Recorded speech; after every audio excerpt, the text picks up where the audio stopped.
美国五角大厦附近的披萨指数突然暴涨1250个百分比，这个增幅远远超过先前突袭委内瑞拉行动当晚的水准。更令人不安的是，有传闻说美军神秘部队夜行者也紧急出动了。这一切意味着什么？是否有更大的行动正在酝酿，甚至大祸将至？让我们一同深入探讨这背后曲折离奇的故事。事情要从今年新年假期后不久说起。美东时间1月4日深夜11点左右，华盛顿特区一带本该宁静的深夜却出现了奇特的场景。距离五角大厦仅数公里的一家披萨店订单电话响个不停，外送员穿梭如织，短短1小时内，这家店的生意量暴增到平时的 12.5 倍之多，也就是暴涨了1250。这还不是一般的忙碌，而是异乎寻常的超级忙碌。消息在社群媒体 X， 就是以前的推特上，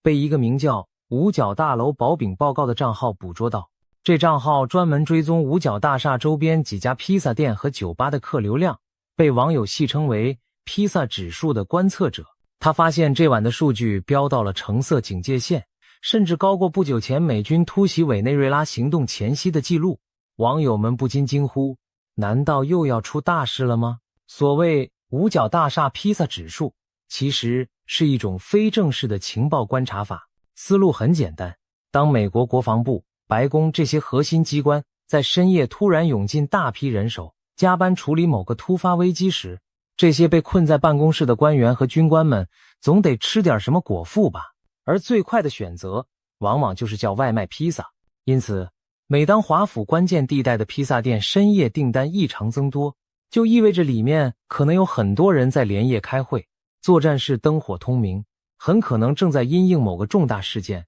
换句话说，披萨外卖的小票成了研判美国是否准备对外大动干戈的风向标。这种碳水化合物密码的由来可以追溯到冷战时期。据说当年苏联的情报员并不只是紧盯雷达荧幕，他们还偷偷观察华盛顿夜晚的披萨订单量。每当美国准备进行大规模军事行动前夕，华府附近的披萨配送总会异常繁忙。苏联人很快意识到，这可能比任何高科技监听都可靠，因为当五角大厦陷入忙乱时，连警卫都顾不上下厨，只好狂打电话订披萨。多年后，这个古老的情报窍门再次在网络时代重现生机。一群热心网友利用开放数据，创建了专门监测披萨店繁忙程度的指标。一旦披萨店客流量暴增，就发布警报提醒大家注意。它本是半开玩笑性质，但最近几次事件却让人不得不信。事实上，这已非披萨指数第一次亮起异常。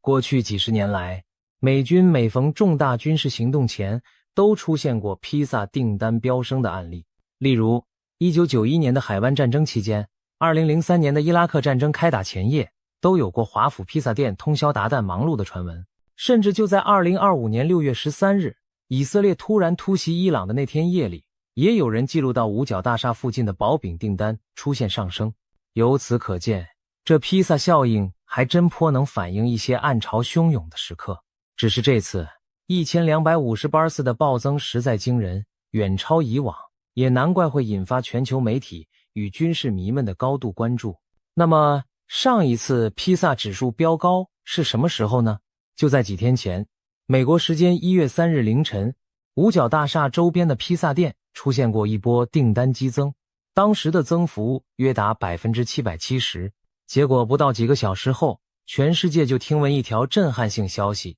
美军闪击委内瑞拉，生擒该国总统马杜罗夫妇。这次行动证实了披萨指数的预警价值。现在指数飙得更高，难道意味着美军有更大的动作要展开？我们不妨先从那场震撼全球的委内瑞拉突袭行动说起，看看到底发生了什么。1月3日凌晨3点，委内瑞拉首都加拉加斯的夜空突然被火光与爆炸声撕裂，美军的隐身无人机和战斗机同时现身天际，精准地对委内瑞拉军方的雷达站、防空导弹阵地进行电子干扰和精确打击。一场代号为绝对决心行动的秘密军事行动正式展开，目标直指委内瑞拉的最高权力核心总统尼古拉斯·马杜罗。这是一次教科书级别的斩首行动，美军统筹了陆、海、空、太空、网络和情报6大领域的资源，构筑了一张无形天罗地网。行动策划数月之久，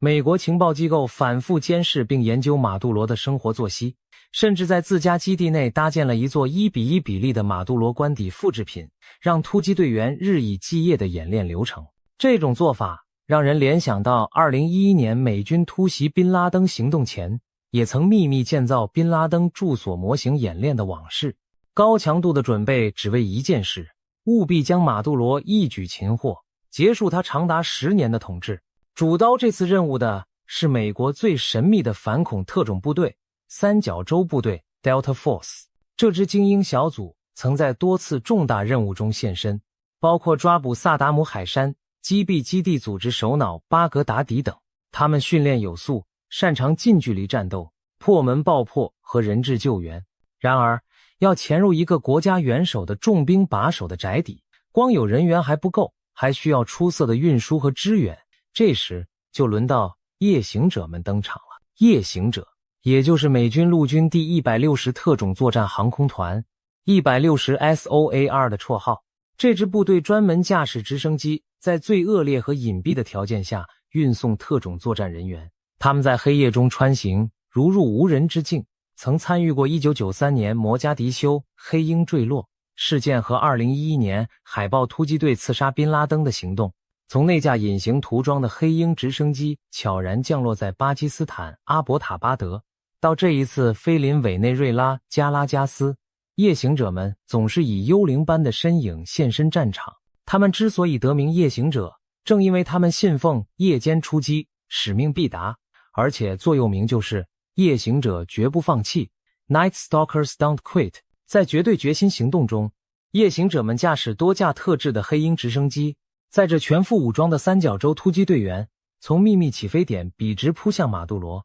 位于加拉加斯的官邸。为了保障直升机编队的安全，美军还派出了战斗机、轰炸机在更高空盘旋护航，并出动电子战飞机压制委内瑞拉的防空雷达。多重掩护之下，直升机队形低空，高速掠过城市夜空，几乎没给地面防空部队反应时间。等委内瑞拉守军警报响起时，美军突击直升机已经出其不意地降落在总统官邸附近的空地上。短短几分钟内，加拉加斯陷入一场前所未见的近距离夜战。突击队员分批从绳索俯降地面，动作敏捷地潜入院落。他们使用消音武器和夜视仪，在黑暗中宛如幽灵般穿梭。总统卫队虽号称有数百名警卫，且其中不少是马杜罗多年倚重的古巴籍保镖，但面对来无影去无踪的特种兵，他们根本无力招架。据后来传出的消息，许多外围警戒的卫兵在措手不及中就被迅速制服，一些试图抵抗的保镖当场被击毙。霎时间，总统府内枪声大作，喊叫声四起，但大部分是单方向的压制射击，美军几乎以压倒性优势扫清了障碍。突击队很快突入建筑内部，此时的马杜罗总统和第一夫人还在睡梦中惊醒，来不及多想，便依照预案准备逃往地下室的钢铁密室躲避。然而他们的每一步行踪都已在美军预判之中。就在马杜罗夫妇穿着睡衣慌乱奔向密室门口准备关门的那几秒内，几名三角洲队员如迅雷般冲上前，将两人死死控制。马杜罗甚至连反锁厚重大门的时间都没争取到，就被压倒在地缴械。整个抓捕过程几乎没有拖延，从美军直升机着陆到成功虏获目标，前后不过10几分钟而已。这位曾经气焰嚣张、自诩掌控全国军政的总统，此刻却直接从床上被揪了起来，成了美军的俘虏。天亮时分，全世界都收到了这个令人瞠目结舌的消息：马杜罗总统与妻子已经被迅速押解出境，搭乘美军飞机，经由第三国转送往美国本土。当天傍晚，载着马杜罗的专机悄然降落在纽约。这位南美洲强人在铐链加身中被送进大都会拘留中心的牢房，而在美国佛罗里达州的海湖庄园，美国总统唐纳德·特朗普正与国防部长皮特·赫格塞斯、中情局局长约翰·拉特克利夫、国务卿马可·卢比奥等高级官员聚在一起，盯着荧幕观看行动的最后收网。特朗普随即向全国发表讲话。证实了美军对委内瑞拉的军事打击成功。我们捉到了马杜罗。画面中，特朗普神情振奋，身旁的幕僚们如释重负般点头致意。这一幕不禁让人联想到15年前奥巴马政府围观击毙宾拉登行动的经典场景，只是这回的主角换成了重返白宫的特朗普，而被拿下的目标则是异国现任元首。此消息一出，国际社会为之震动。要知道，自1989年美军入侵巴拿马，抓捕独裁者诺列加以来，还从未有过美国直接派兵逮捕现任国家元首的事件。马杜罗虽在西方眼中是独裁领袖，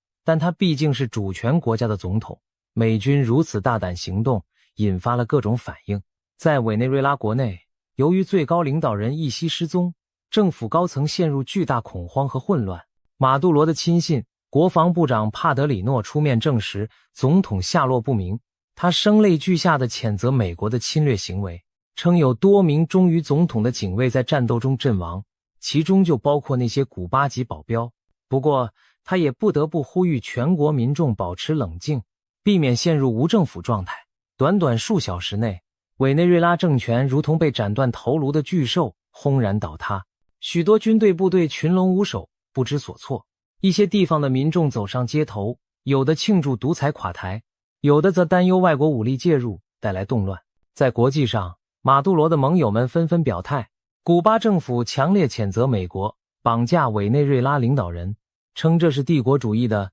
又一次侵略行径。俄罗斯则愤怒地警告华盛顿，要求立即释放马杜罗，否则后果自负。毕竟委内瑞拉一直是俄罗斯在拉丁美洲的重要盟友，普丁政府向其提供军火与经援多年。如今美军此举无异于断额一臂。中国方面也表示关切，强调反对干涉别国内政，并担心中方在委内瑞拉的大笔石油投资因此遭受损失。这场行动的地缘政治余波开始在全球蔓延开来。然而，特朗普政府显然早有准备。1月3日下午，特朗普在白宫召开记者会，高调宣布委内瑞拉迎来了新的黎明。他表示，美军的行动干净利落、圆满成功，没有美方人员伤亡。特朗普更进一步宣称，美国将迅速协助委内瑞拉展开重建，美国企业会进驻当地修复基础设施，开采石油资源。言下之意很明白，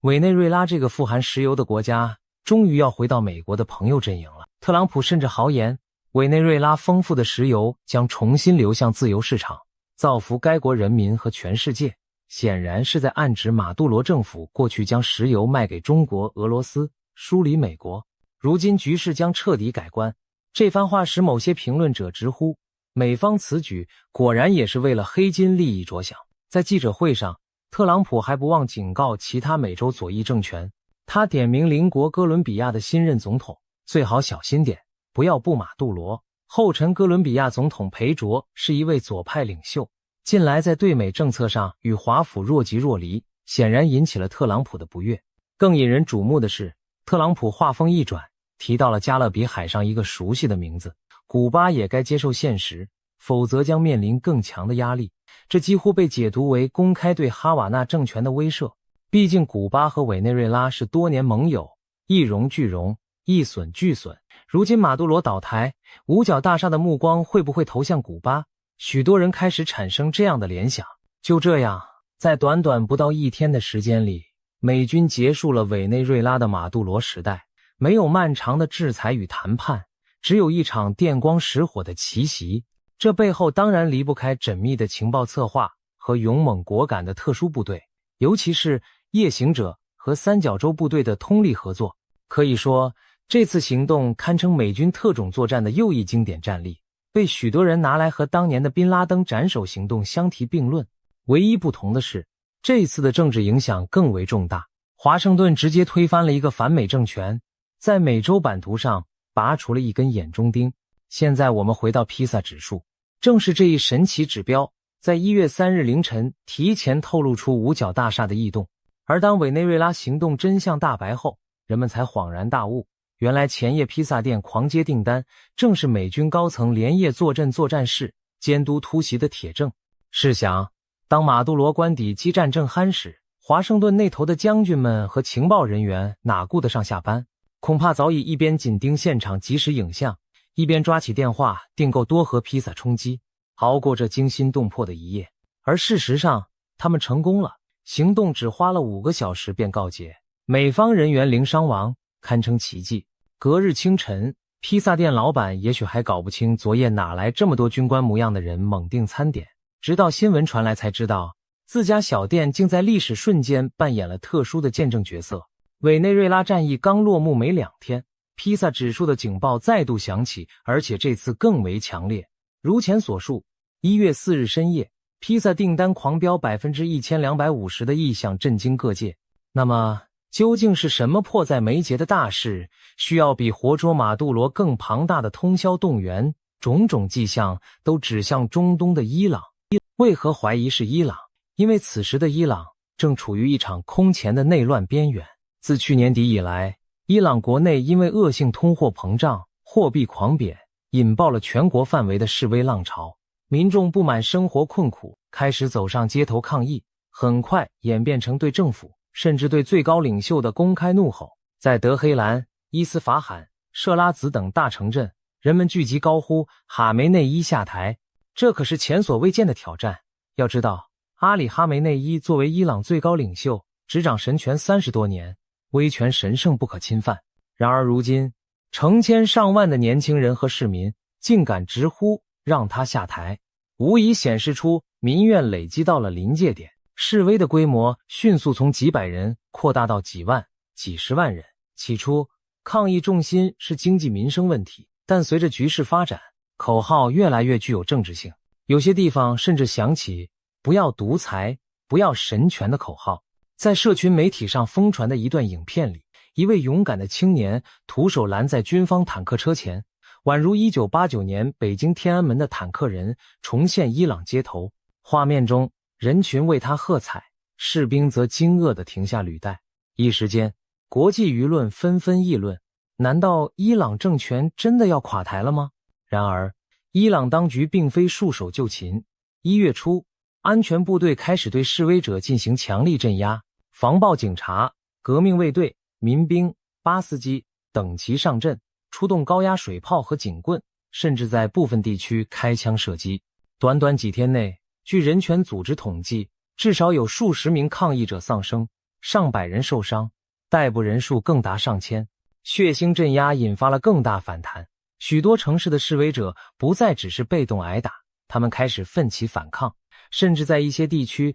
夺走军警的武器进行还击。有报道指出，在西部库尔德地区，抗议民众一度击退了进城镇压的革命卫队小队，而在德黑兰南部的贫民区，愤怒的人群包围、痛殴了几名对学生动粗的特警，局势日趋失控，仿佛革命风暴再次席卷这个中东大国。执政当局濒临风雨飘摇，甚至传出高层内部出现分歧，一些官员倾向让步平息民怨，另一些强硬派则主张不惜一切代价镇压。在这关键时刻，美国发出了强硬声音。1月2日，美国总统特朗普明确警告伊朗领袖，如果你们胆敢像过去那样大开杀戒，美国已经上膛，随时出手相救。这句话透过特朗普的推文与记者会传播开来，引起全球哗然。特朗普强调，美国支持伊朗人民争取自由的正义呼声。如果德黑兰当局胆敢大规模血腥镇压和平示威者，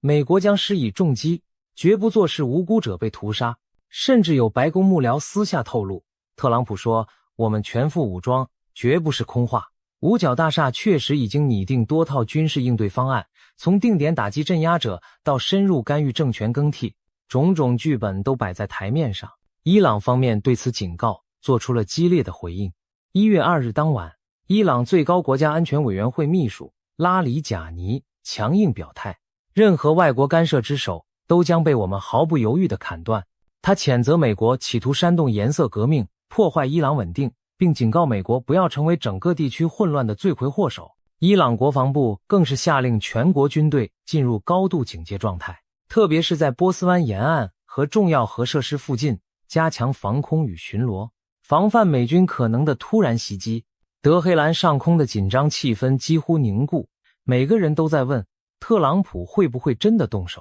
就在这剑拔弩张之际，一则爆料再次让局势扑朔迷离。有西方情报来源声称，伊朗最高领袖哈梅内伊已经秘密制定了 B 计划，为自己安排好了一条潜逃出国的路线。如果局势再度恶化，出现政权垮台危险，现年80多岁的哈梅内伊打算立刻飞往俄罗斯避难。据说，俄罗斯方面已经暗中同意在莫斯科郊外为其提供庇护。一架隶属于伊朗政府的专机也从元旦开始一直保持待命，燃料加满，随时可以起飞。这个消息尚未得到证实，但在伊朗国内外已经传开。有阴谋论者甚至猜测，哈梅内伊可能已经悄悄离开德黑兰，转移到国内某个安全的军事基地，或许已经离境。虽然官方媒体还在报道他发表讲话，但那也许是预先录制的影片。种种传闻让民心更加惶惶，许多人相信伊朗政权已经摇摇欲坠，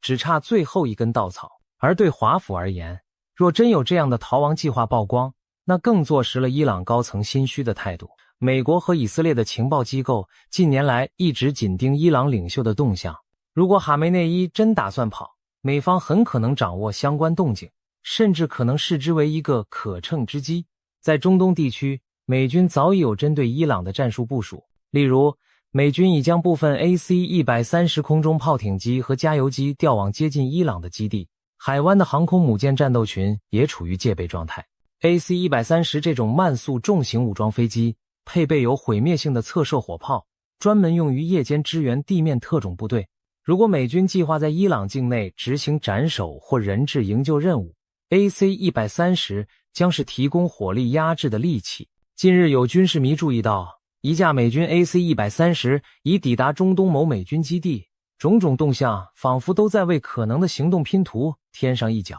那么，美军真会对伊朗采取行动吗？如果会，其目的和方式可能是什么？眼下有几种推测：一是直接军事介入，保护示威民众，推翻神权统治，甚至策动伊朗内部政变，迅速建立一个亲西方的新政府；二是有限度打击，例如针对性地消灭几个镇压重手的革命卫队高官或设施，以削弱当局镇压能力，迫使其收手妥协；三则是预防性控制，假如伊朗政权真的崩溃，美军可能出兵确保两件事：第一，伊朗的核设施、核材料不能落入恐怖分子或混乱状态；第二，保护或营救美国及盟国公民，甚至为联合国维和铺路。这三种模式，不管哪一个，都代表着自伊拉克战争以来最大规模的美军行动，风险与难度极高。要在伊朗这样幅员辽阔、军力不弱的大国实施军事行动，挑战远比在委内瑞拉大得多。委内瑞拉虽然国土也不小，但其军备相对落后，且美军在拉美的情报渗透能力极强，有邻国合作支援。而伊朗拥有超过80万人的武装力量，其中革命卫队装备精良，意识形态顽强，还有复杂的山地地形与广袤沙漠做屏障。伊朗的防空系统虽不如美军，但也部署了俄制导弹和雷达，一旦美机来袭，不至于毫无察觉。此外，伊朗还可能动员其在中东各地的代理人，如黎巴嫩真主党、也门胡塞武装等，制造麻烦。因此，如果五角大厦真准备对伊朗下手，那必定是一场天大的豪赌，一个不慎，就可能陷入另一场长期战争泥潭，甚至引发地区大乱。不过，美军若采取斩首式的快速奇袭，倒未必需要投入大规模地面部队。想象一下，假如重演一次委内瑞拉剧本，先以电磁与网络手段致盲伊朗防空，在德黑兰夜空投下一支小规模特种部队，直取最高领袖官邸或指挥中枢。如果夜行者直升机载着三角洲部队深入德黑兰腹地，能否如法炮制将哈梅内伊掳走或击毙？坦白说，这难度极大，但并非绝无可能。三角洲部队历史上有过挑战极限的行动，例如1991年海湾战争期间曾深入伊拉克，2003年也在巴格达抓到了萨达姆。只要情报准确，时机恰当，再加上伊朗内部可能的配合，例如有叛逃者提供精确位置或打开方便之门，则理论上突袭高层也许能一击成功。更何况，如果哈梅内伊真的准备逃亡俄罗斯，往往在临走前会前往机场或空军基地，这种途中移动的时刻其实是破绽最大之时。美军或以军曾多次利用这种机会除掉重要目标，例如2020年，美军就是趁伊朗将领苏莱曼尼前往巴格达机场时，用无人机将其定点清除。即便不针对哈梅内伊个人，美军也可能对伊朗核计划下手。目前，伊朗手握的浓缩铀库存已接近制造核武的门槛，时间拖得越久，伊朗成为有核国的风险越高。特朗普一向痛批前任政府签的核协议太软弱，对伊朗强硬是他的标志政策。如果能借此乱局，一举摧毁伊朗的主要核浓缩设施和导弹基地，那对美以来说也是重大胜利。何况，以色列已经展现出先发制人的决心。就在去年6月，以色列战机突然深入伊朗国境，轰炸了一处伊朗的重要核开发设施，令国际震惊。当时外界就猜测美国是否在幕后支持。现在，伊朗局势更加脆弱，美国或许更有借口和民意支持，来一次更彻底的打击，一劳永逸地解除伊朗的核威胁。综合以上分析，我们可以感受到，伊朗确实是披萨指数异动背后的一大可能目标。美军高层或许正在为多种伊朗情境沙盘推演，连夜召开紧急会议，自然要定无数披萨冲击。但前面提过，特朗普点到古巴也可能有大动作，那么我们也不能忽视另一种可能，披萨指数飙升也许同时关联着加勒比海的哈瓦那。回顾历史，美国对古巴这个社会主义邻国的久未了结的恩怨由来已久。自古巴革命以来，美国在60多年的时间里对古巴用尽了经济封锁、外交孤立乃至暗杀等手段，却始终未能让哈瓦那的共产政权垮台。古巴历经卡斯楚兄弟统治，如今虽换了总统，但依然是共产党一党专政，并继续与美国对立。然而，近年来古巴也遇到巨大困境，经济陷入严重衰退，粮食和药品短缺，疫情冲击下百业萧条。2021年7月，古巴各地曾爆发罕见的大规模街头抗议，民众高喊自由，要求结束独裁，震动了当局。虽然政府迅速镇压平息，但外界已看出古巴统治集团的统治正面临考验。在马杜罗倒台后，古巴领导人迪亚斯卡内尔可谓失去了一个重要盟友和资金来源。委内瑞拉过去以优惠石油支援古巴经济，哈瓦那政权因此显得更加孤立、脆弱。特朗普警告，古巴可能面临更大压力的话，让许多分析家浮想联翩。美国会不会顺势对古巴加强施压，甚至直接采取行动，实现拉美全面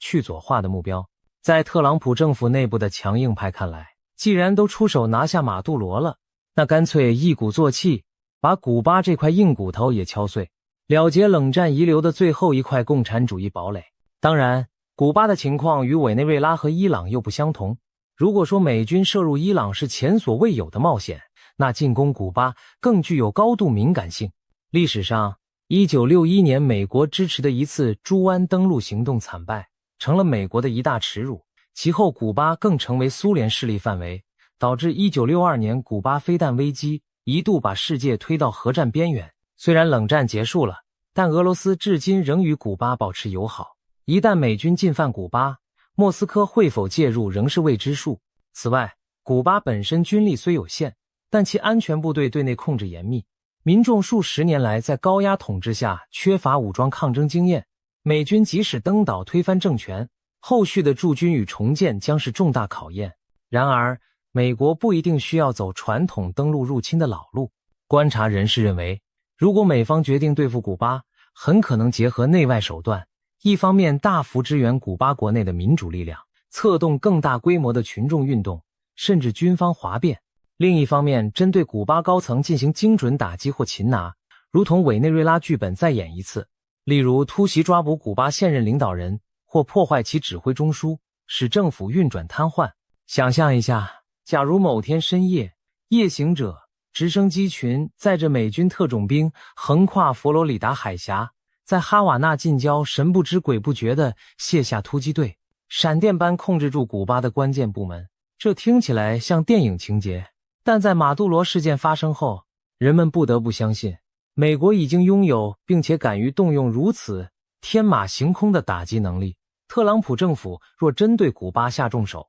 政治上也许还会打人道牌。毕竟古巴民众受困于物资短缺与政治高压，美国可以宣称介入是为了解放古巴人民，结束集权暴政。就如同在委内瑞拉，美国也标榜自己是解救人民于水火，铲除毒夫民贼。国际舆论虽见仁见智，但至少在美国国内，对古巴强硬一直有不少支持者。尤其在佛罗里达州的古巴移民社群影响力甚大，他们常年期待故乡重获自由。对特朗普而言，若能在任内推翻古巴共产政权，不仅实现历届美国总统未竟之志，还可赢得国内舆论的一片欢呼，留下历史遗产。如此巨大的政治诱惑不容小觑。当然，这一切目前仍只是猜测，无论伊朗还是古巴，都不是一语之辈。美国即便拟定多重方案，也需要等待一个合适的时机和理由出手。披萨指数的飙升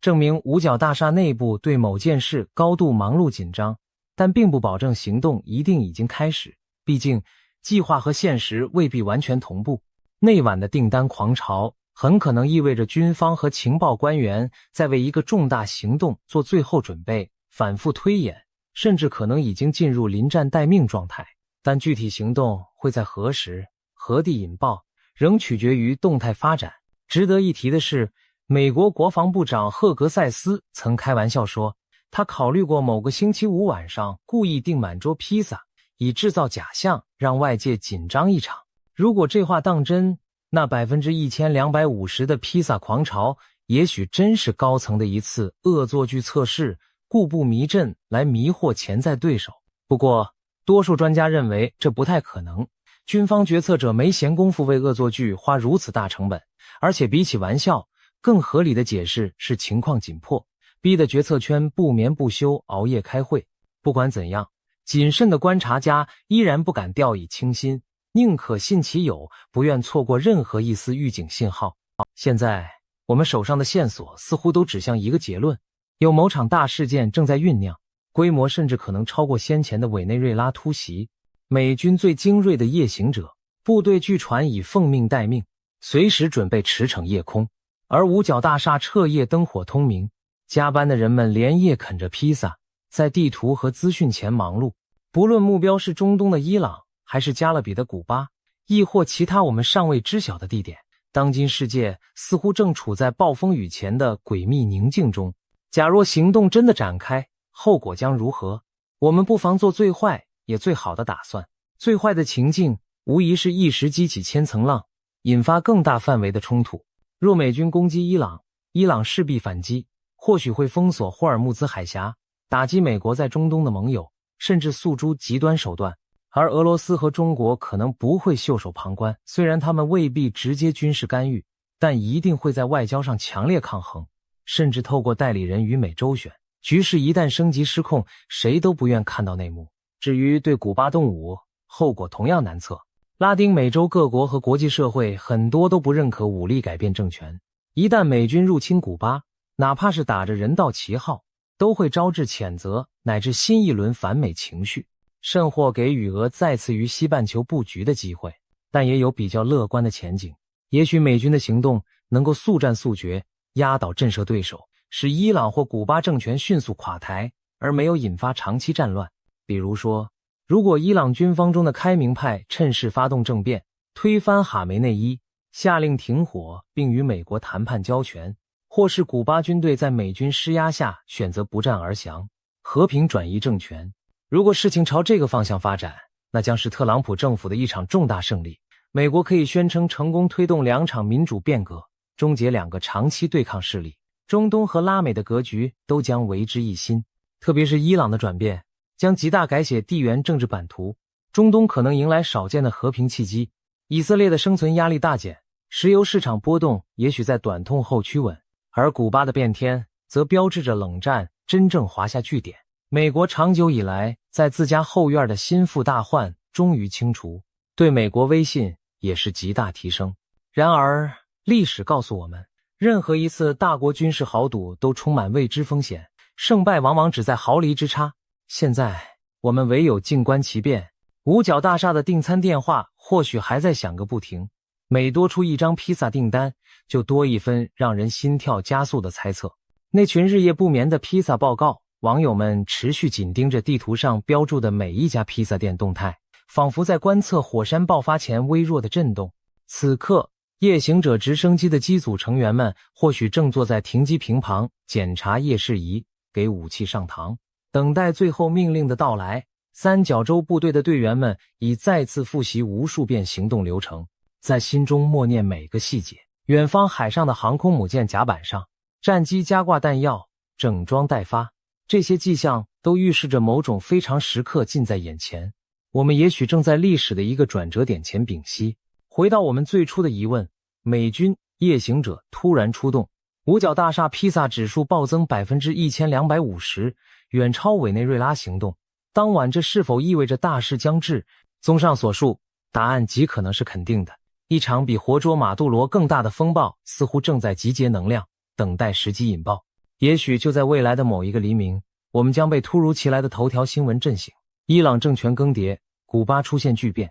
亦或其他我们意想不到的重大事件。而当我们回顾之时，或许会发现，所有的征兆早已写在深夜送出的那一张张披萨账单里。当然，我们也希望任何行动都能尽量避免无辜受害，毕竟战争与动荡终究带来苦难，但国际棋局就是这般残酷，大国角力从不眠不休。正如那句玩笑话所言，五角大厦的灯一亮，披萨店就忙翻天。我们普通人所能做的，就是密切关注局势发展，保持理性与冷静。在这瞬息万变的当下，一夜之间天翻地覆不再是传说。黑夜中萤火般穿行的直升机和那隐隐飘香的披萨，见证着历史的脚步声正在临近。让我们拭目以待，迎接明日黎明。且看这场神秘风暴将如何改写世界的篇章。